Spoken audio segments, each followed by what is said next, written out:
Welcome back to Pete and Mike. Welcome to the podcast. We hope you survived the experience.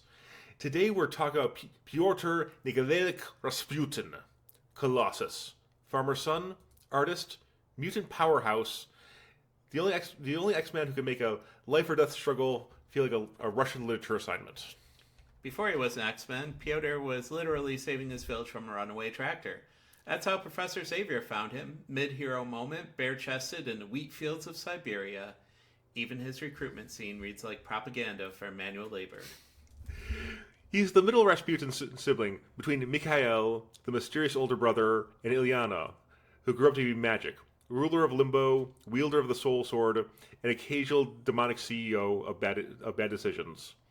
What's wild is that Mikhail was mentioned all the way back in the 70s, a brother the family thought was dead, but he didn't actually appear on page until the 90s, when he turned out to be an absurdly powerful energy manipulator who could warp dimensions like Plato. So, 3 siblings, 1 demon queen, 1 dimension bender, and 1 guy who just wants to paint sunflowers. For a while, fans and even some of the writers were shipping Colossus and Storm. It was pre-Kitty Pryde, pre-definitive pairings, and they had that warrior-poet chemistry. You could feel Claremont testing it until Kitty showed up and stole the heartwarming friendship spotlight. Behind the scenes, John Byrne and Chris Claremont were constantly arguing over how strong Colossus should be. Byrne wanted him to be Hulk strong, a man who could throw tanks and bench press mountains. Claremont wanted him to be just short of that, strong enough to stop a train, but only if he pushed himself past his limits. It became a metaphor for the character himself, quiet power restrained by conscience. Piotr is one of the only X-Men who's a classically trained artist. Between battles he paints, often portraits of his teammates. The strongest man in the room, trying to capture beauty instead of destroy it. There's an issue where he sketches Kitty during downtime, one of those Claremont-era moments that reminds you how much heart lives under all that steel. Do you think Colossus has to polish himself, Pete? Like car wax? Yeah, or does he just take one long shower and call it a day? Dude, you know Nightcrawler's tried to buff him at least once. Nine, Piotr! You must embrace the shine! That is a friendship right there. His relationship with Kitty Pryde is one of the most defining and controversial romances in X-Men history, and probably all of Marvel history. They met when she was 13 and he was late teens, probably 19. Later comics would address that gap directly. Still, it's been revisited and reinterpreted for decades. They even almost got married, until Kitty literally phased out at the altar. Even after all that, the mentorship, loyalty, and tenderness they share remains core to who he is. Piotr once sacrificed himself to cure the legacy virus. He injected himself with a prototype serum, triggering the cure, but killing himself in the process. He did it because his sister Ilyana had died of the virus, and he couldn't bear to watch anyone else suffer the same fate.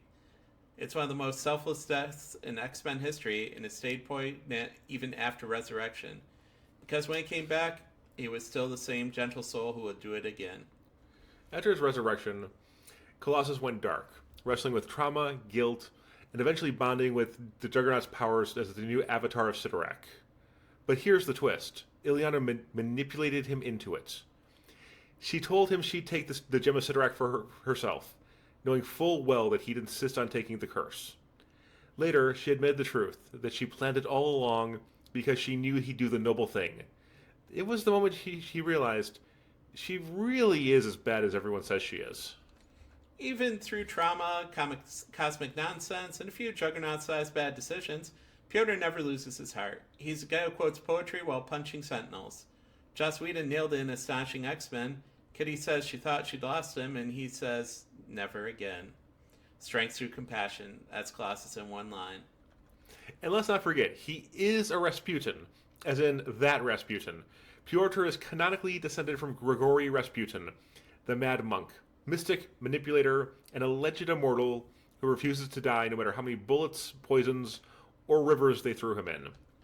In Marvel continuity, Grigory's ghost and his genes have both resurfaced. He's tangled with Mr. Sinister, haunted Ilyana's bloodline, and his death is more of a suggestion than a fact. So, Colossus isn't just part of the X-Men. He's part of the dynasty of prophets, sorcerers, and survivors. Steel, heart, and old world madness, all welded together. So that's Colossus, painter, poet, powerhouse. Strong enough to lift tanks, gentle enough to lift hearts. The Rasputin who gives 110% even when it looks easy. And proof that being made of metal doesn't mean you have to have a hard heart. Next time we turn up the psychic volume for the original Marvel flame that just won't go out. Jean Grey. Telepath, Phoenix, the reason Xavier's insurance premiums exist. She's died more times than most villains have monologues, and every time she comes back stronger, redder, and more dramatic. Bring your tissues, your telepath shields, and your fireproof suit. I'm Pete. I'm Mike. And we hope you survive the experience.